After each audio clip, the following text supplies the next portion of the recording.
Dear learners, আজ থেকে যদি আপনারা আমার এই ক্লাস থেকে কথা বলতে শুরু করতে না পারেন, তাহলে আর আপনাদের শুরু করা হবে না।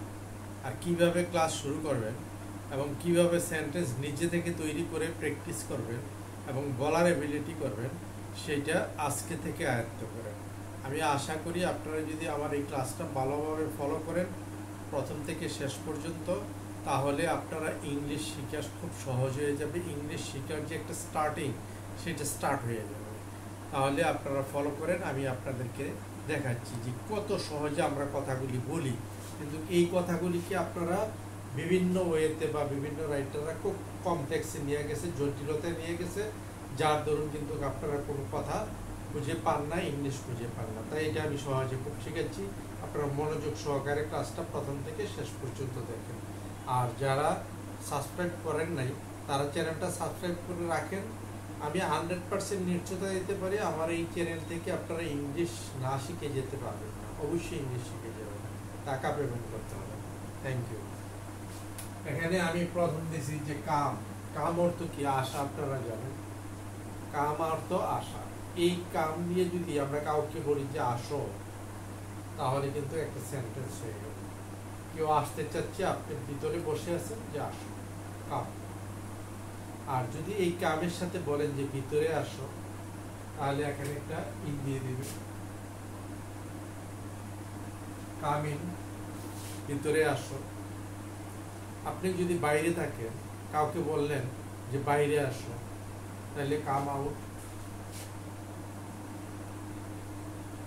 বাইরে আসো। কত সুন্দর কথা, সুন্দর সুন্দর। দেখেন, সিম্পল। কাম অর্থ আপনি জানেন, হাজারবার জানেন, 10 বছর 20 বছর আগে জানেন কাম অর্থ আসা। তো এইটা দিয়ে কত সুন্দর সুন্দর সেন্টেন্স হচ্ছে। কাম ইন, ভিতরে আসে, কাম আউট, বাইরে আসো। আপনি যদি উপরে থাকেন, কেউ যদি নিচে থেকে ফোন দেয়, তাহলে আপনি বলবেন যে উপরে আসো, তাহলে কি বলবেন? কাম আপ, কাম আপ, উপরে আসো। আপনি যদি নিচে থাকেন, কেউ যদি উপর থেকে ফোন দেয়, তাহলে বলবেন কি যে নিচে আসো। তাহলে নিচে আসো ইংরেজি, এখানে ডাউন দিয়ে দিবে,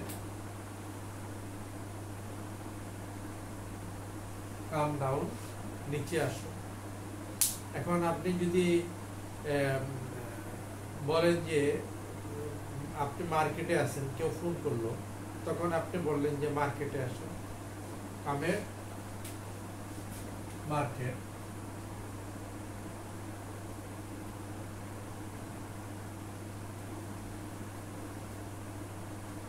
মার্কেট, মার্কেটে আসো। দেখেন, এখন কাম ইন, ভিতরে আসো, কাম আউট, কাম আউট, বাইরে আসো, কাম আপ, উপরে আসো, কাম ডাউন, নিচে আসো, কাম এট মার্কেট, মার্কেটে আসো। আপনি এখানে আরো অনেক কিছু লাগাইতে পারেন, যে স্কুলে আসো, কাম এট স্কুল, স্কুলে আসো। কাম এট হোম, কেউ বাইরে থেকে ফোন করলো, আপনি বাসায় আছেন, বললেন যে বাসায় আসো, কাম এট হোম, বাসায় আসো। কেউ বললো যে আপনি অফিসে আছেন, কেউ ফোন করলো, আপনি বললেন যে কাম এট অফিস, অফিসে আসো। এই যে কাম দিয়ে দেখেন কতগুলি সেন্টেন্স আপনি তৈরি করতে পারতেছেন। যে কোনো অবজেক্ট দিয়ে দিবেন, তবে এটাকে মনে রাখার জন্য কি করতে হবে? একটু দ্রুত পড়তে হবে, বাংলা অর্থ সহ। আমি বাংলাটা লিখছি না, যেহেতু আমি বাংলাটা সাউন্ড করে বলতেছি আপনাদেরকে, তাই আপনারা আমার ভিডিওটা দেখলে এটা বুঝে নেবেন, এই জন্য আমি বাংলাটা লিখতেছি। তাহলে এইভাবে যদি আপনি যা ইচ্ছে এখানে অবজেক্ট ব্যবহার করবেন, সেই বাংলাটা উচ্চারণ করবেন, আপনার সেন্টেন্স হয়ে গেছে। এইটাকে যদি আপনি 5-10 বার বলার ইয়ে করেন, যে কাম ইন, ভিতরে আসো, কাম আউট, বাইরে আসো, কাম আপ, উপরে আসো, কাম ডাউন, নিচে আসো, কাম এট মার্কেট, মার্কেটে আসো, কাম এট অফিস, অফিসে আসো, কাম এট হোম, বাসায় আসো। হ্যাঁ, কাম টুমরু, আগামীকাল আসো। এই যে টুমরুটা ফিউচার মনে হবে, কিন্তু শেষের কথাটা কি আসো, মানে প্রেজেন্ট ফর্মে রয়ে গেছে। তাহলে কাম টুমরু, আগামীকাল আসো। সন্ধ্যায় আসো, কাম দিস ইভিনিং, আর সন্ধ্যায় আসো। হ্যাঁ, কাম এট নাইট, রাত্রে আসো। কতগুলি সেন্টেন্স হয়ে গেছে কাম দিয়ে। কত সুন্দরভাবে আপনারা এটা ইয়ে করতে পারবেন।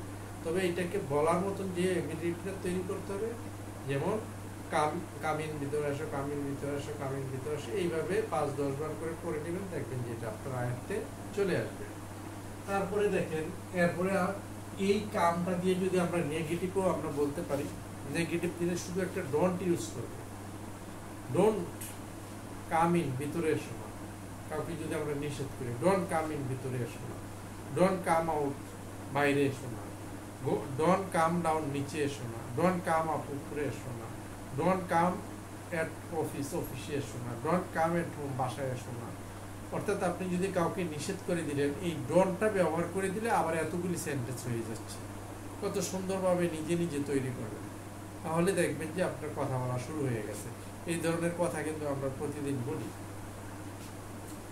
গো, গো দিয়া যদি আমি বলি, হ্যাঁ, যেমন go to read. To read মানে পড়তে, টু যদি থাকে তাহলে তে হয়। গো টু রিড, পড়তে যাও। গো টু স্লিপ, ঘুমাতে যাও। গো টু ইট, খেতে যাও। গো টু ইট রাইস, ভাত খেতে যাও। হ্যাঁ, গো টু স্লিপ, ঘুমাতে যাও। গো টু রিড, পড়তে যাও।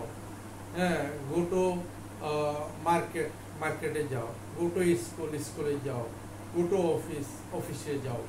হ্যাঁ, কতগুলি গদিও হয়ে গেল। আবার যদি আপনি বলেন যে গো আপ, উপরে যাও। হ্যাঁ, গো ডাউন, নিচে যাও। গো ইন, ভিতরে যাও। গো আউট, বাইরে যাও।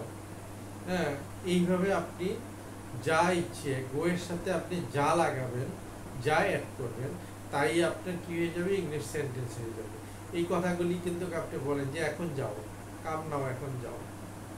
পরে আসো, কাম লেটার, পরে আসো। তারপরে আগামীকাল যাও। হ্যাঁ, গো টুমোরো, আগামীকাল যাও। আগামীকাল আসো, কাম টুমোরো, আগামীকাল আসো। হ্যাঁ, কাম ইন, ভিতরে আসো।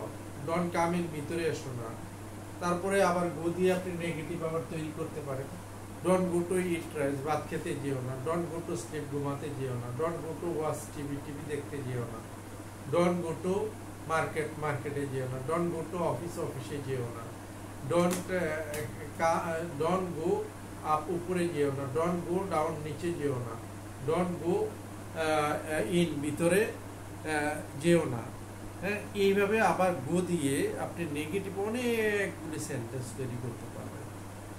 আমার রেকর্ডটাই আপনারা শুনবেন, তাহলে দেখবেন যে এটা আপনাদের জন্য প্র্যাকটিস করাটা খুব সহজ হয়ে যাবে। আবার নাম্বার 3 হচ্ছে, আমি টেক দিয়ে, টেক মানে কি, নেওয়া। আমরা টেক নেওয়া, টেক খাওয়া অর্থও কিন্তু ব্যবহার করি। ইট অর্থ খাওয়া, আবার টেক অর্থ খাওয়া। ইট খাওয়া এবং টেক খাওয়ার মধ্যে পার্থক্য হচ্ছে, ইট হচ্ছে যদি আপনি খুব বেশি পরিমাণ খাবার খান, যেমন আমি ভাত খাচ্ছি, ঘাস ঘাস করে খাচ্ছি, তখন কি এটাকে ইট রাইস, হ্যাঁ, ভাত খাও, এটা বলা হয়। আর যদি আমরা মনে করেন চা খাই, লাঞ্চ বলি, ব্রেকফাস্ট বলি, ডিনার বলি, স্ন্যাক্স বলি, টি বলি, কফি বলি, এগুলির সাথে মেডিসিন বলি, এগুলির সাথে আমরা টেকটা যদি বসাই তাহলে এটা অ্যাপ্রোপ্রিয়েট হবে। যেমন টেক ব্রেকফাস্ট, এই টেক দিয়ে এখন আমরা যদি শুরু করি, এখানে টেক ব্রেকফাস্ট, নাস্তা করো। টেক লাঞ্চ, দুপুরে খাবার খাও। টেক ডিনার, রাতের খাবার খাও। টেক স্ন্যাক্স, নাস্তা খাও, মানে হালকা নাস্তা যখন আমরা বলি। টেক টিফিন, টিফিন খাও। টেক ওয়াটার, ওয়াটার খাও, পানি খাও। হ্যাঁ, টেক এক্সারসাইজ, এক্সারসাইজ করো। টেক বাথ, গোসল করো। টেক দিয়ে কিন্তু অনেকগুলি হয়, পরবর্ত হয়। টেক বাথ, গোসল করো। হ্যাঁ, টেক চা খাও। টেক কফি, কফি খাও। টেক ইউর মেডিসিন, তোমার মেডিসিন খাও। অনেক টেক দিয়ে এইভাবে আপনি যার সাথে করবেন, প্রত্যেকটাকে এরকম অনেকবার প্র্যাকটিস করবেন, দেখবেন যে আপনার টেক দিয়ে অনেকগুলি সেন্টেন্স আপনি বলতেছেন। যেমন কাউকে বললেন যে take it, yeah now. Take মানে টাকা নিয়ে যাও। হ্যাঁ, এই যে নিয়ে যাওয়ার জন্য আর এখানে গো বলার দরকার নেই, টেক বললে হয়ে যাবে। টেক মানে হ্যাঁ, টাকা নিয়ে যাও। এই কথাগুলি খুব সিম্পল ভাবে আমরা বলতে হবে। হ্যাঁ, বেশি ঘুরাবেন না, খুব সিম্পল ভাবে প্র্যাকটিস করবেন, নিজে নিজে এরকম অবজেক্ট যোগ করে বলবেন, দেখবেন যে খুব সহজ হয়ে যাবে। নাম্বার 1। এটাকে আবার নেগেটিভ আমরা বলতে পারি, ডোন্ট টেক ব্রেকফাস্ট, নাস্তা করো না। ডোন্ট টেক টি, চা খেও না। ডোন্ট টেক কফি, কফি খেও না। ডোন্ট টেক লাঞ্চ, লাঞ্চ খেও না। ডোন্ট টেক হ্যাঁ, ডিনার খেও না, ডোন্ট টেক স্ন্যাক্স, নাস্তা খেও না, ডোন্ট টেক মেডিসিন খেও না, ডোন্ট টেক ইট, ইয়া খেও না। হ্যাঁ, যা ইচ্ছা আপনি এই টেকের সাথে যত অবজেক্ট লাগাই দিবেন ততই আপনার সেন্টেন্স তৈরি হবে। তারপরে আমরা আসি গিফট। গিফট মানে কি? দেওয়া। এই ওয়ার্ডগুলি তো আপনারা জানেন। সবচেয়ে বেশি আমি যে ওয়ার্ডগুলি এখানে লিখেছি, come, go, take, give, get, buy, bring, switch, show, see, হ্যাঁ, লিসন, এই ওয়ার্ডগুলি সবচেয়ে বেশি ইংলিশে ব্যবহার হয়। আপনি সারাদিন যত কথা বলেন, এই কথা বলার মধ্যে 50% কথার মধ্যে এগুলি আমরা present form, past form, imperative sentence, negative, হ্যাঁ, কোশ্চেন, এগুলি কিন্তু বলতে থাকি। যার ধরুন আপনারা এত ওয়ার্ডের মধ্যে না গিয়ে এগুলির উপর যদি আয়ত্ত করেন 50% কথা বলতে পারবেন। ঠিক আছে?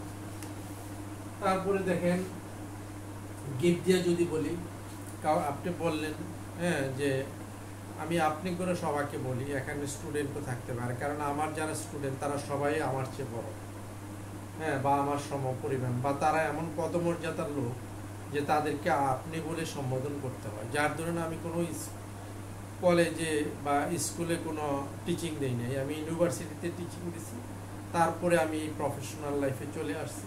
প্রফেশনাল লোকদেরকে আমি ইংলিশ শিখানোর পর থেকে ওই অনেকে দেখছি যে স্টুডেন্টরা 20-25 বছর ছাত্ররা ভিডিও করে ক্লাস নেয়, ওই তুমি করে সবাইকে বলে। হ্যাঁ, এটা একটা কিন্তু ব্যাড হ্যাবিট। হ্যাঁ, এখানে কোনো কার্টিজির কোনো মেন্টালিটি নাই। এই জন্য আপনারা কি করবেন যে আমি আপনি সম্বোধন করে বলি, এই জন্য যেহেতু আমার স্টুডেন্টদেরকে আমি বলতে অভ্যস্ত হয়ে গেছি। সবাই আমার সিনিয়র বা ওরা অনারেবল পার্সন। হ্যাঁ, এখানে অনারেবল পার্সন বলতে হাই প্রোফাইল পার্সন, হ্যাঁ, যারা আমার স্টুডেন্ট।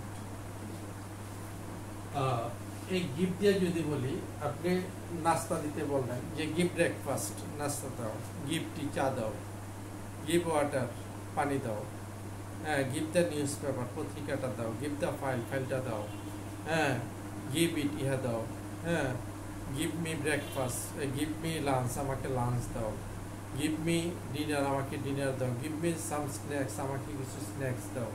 হ্যাঁ, এগুলি দিয়ে আপনি গিভ দিয়ে অনেক, হ্যাঁ, কিছু তৈরি করতে পারেন। মানে দেওয়া দিয়ে আপনি যা তৈরি করতে পারেন।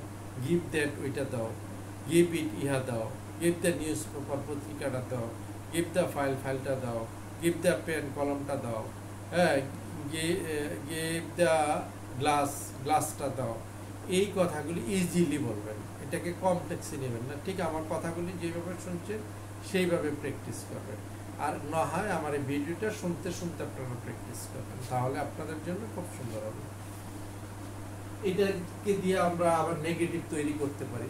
কি নেগেটিভ তৈরি করতে পারি?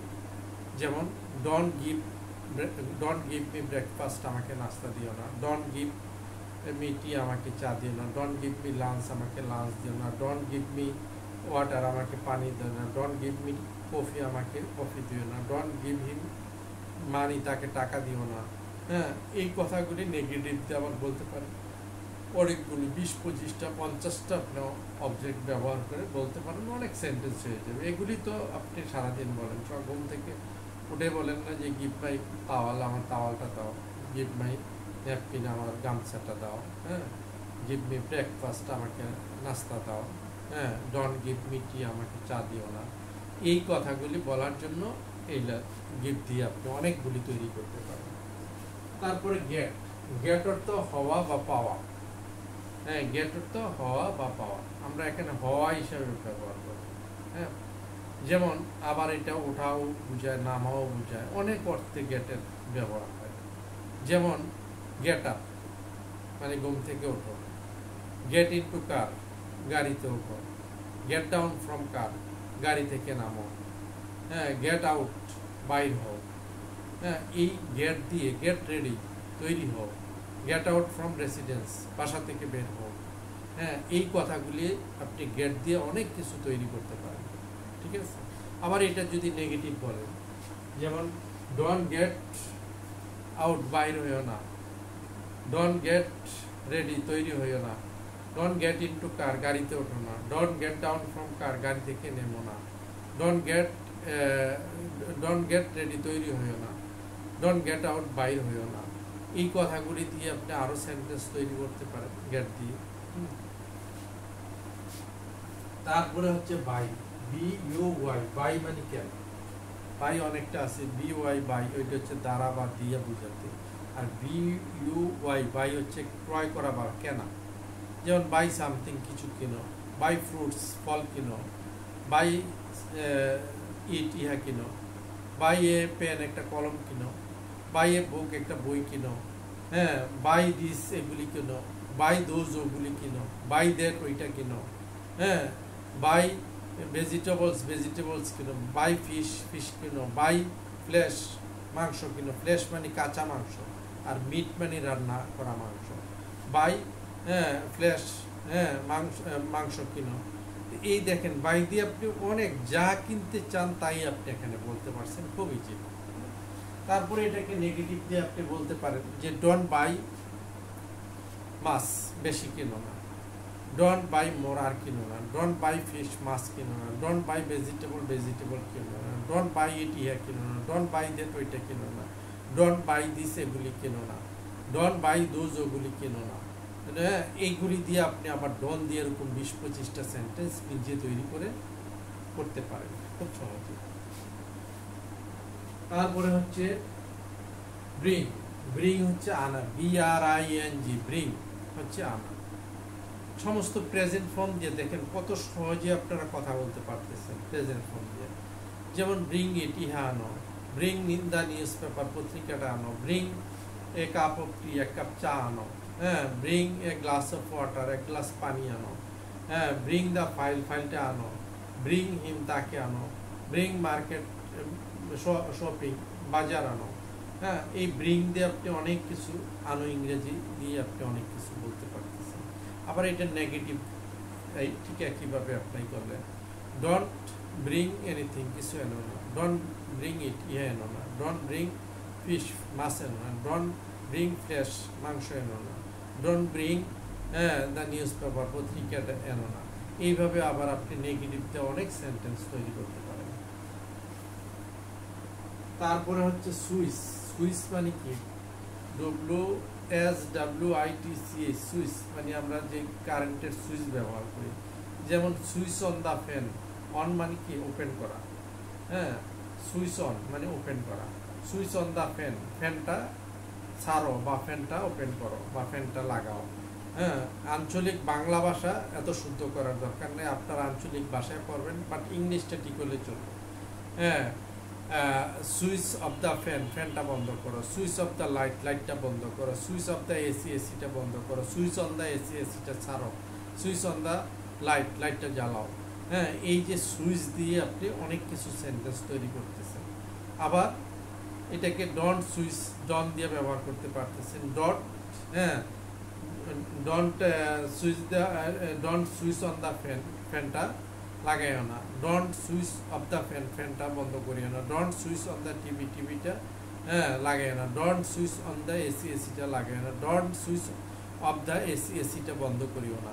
এইভাবে আপনি অনেক কথা কিন্তু এই সুইচ দিয়ে বলতে পারেন। তারপরে আসতেছে শো, শো মানে দেখানো, সি হচ্ছে দেখা, SEE দেখা, আর SHOW শো, সি এর পজিটিভ ভার্ব হচ্ছে শো, শো মানে দেখানো। আপনি কোনো দোকানে গিয়ে বললেন যে আমাকে একটা মোবাইল দেখাও, শো মি এ মোবাইল, আমাকে মোবাইল দেখাও, নট দিস এটা না, হ্যাঁ, শো দ্যাট ওইটা দেখাও, শো দ্যাট ওইটা দেখাও, শো দোজ ওইগুলি দেখাও, শো ইট ইহা দেখাও, হ্যাঁ, শো দ্য নিউজ পেপার পত্রিকাটা দেখাও, শো ইউর প্রুফস তোমার প্রমাণটা দেখাও, শো ইউর কারেকশন তোমার কারেকশনটা দেখাও। হ্যাঁ, এরকম আমরা দেখানো ইংরেজি বলি। আবার এটাকে আমরা নেগেটিভ তৈরি করতে পারি, ডোন্ট শো ইট ইহা দেখাও না, ডোন্ট শো দ্যাট ওইটা দেখাও না, ডোন্ট শো হিম তাকে দেখাও না, ডোন্ট শো দ্যাট ফেব্রিক্স ওই কাপড়টা দেখায় না, ডোন্ট শো দ্যাট মোবাইল ওই মোবাইলটা দেখাও না। এই শো দিয়ে নেগেটিভ দিয়ে আরও আপনি এরকম 20-25টা সেন্টেন্স তৈরি করতে পারতেছেন। তারপরে দেখেন সি, সি মানে দেখা, যেমন সি ইট ইহা দেখো, সি দ্য স্যাম্পল স্যাম্পলটা দেখো, সি দ্য বুক বইটা দেখো, সি দ্য পেন কলমটা দেখো, সি দ্য ড্রেস ড্রেসটা দেখো, সি দ্য শার্ট শার্টটা দেখো, সি দ্য পেন কলমটা দেখো, সি দ্য মোবাইল মোবাইলটা দেখো, সিধা হ্যাঁ মুভিটা দেখো, এরকম সি দিয়ে অনেক কিছু বলা যায়। যেমন আবার নেগেটিভ ওইটা বলতে পারতেছেন, ডন সি ইট, ইহা দেখো না। ডন সি দ্য নিউজ পেপার, হ্যাঁ পত্রিকা দেখো না। ডন সি দ্য ভিডিওটা দেখো না। ডন সি ইট, ইহা দেখো না। ডন সি দ্য বুক, বইটা দেখো না। হ্যাঁ ডন সি দ্যাট মোবাইল, ওই মোবাইলটা দেখো না।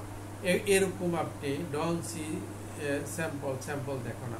এরকম হাজার হাজার আপনি, হ্যাঁ এরকম যদি আপনি 40টা বাদ নেন, 40 দিয়ে যদি আপনি 400 মানে 40টাকে যদি 10 দিয়ে পূরণ করে দেন, তাহলে 400 সেন্টেন্স হয়ে যেতেছে অ্যাফার্মেটিভ, আবার 400 নেগেটিভ।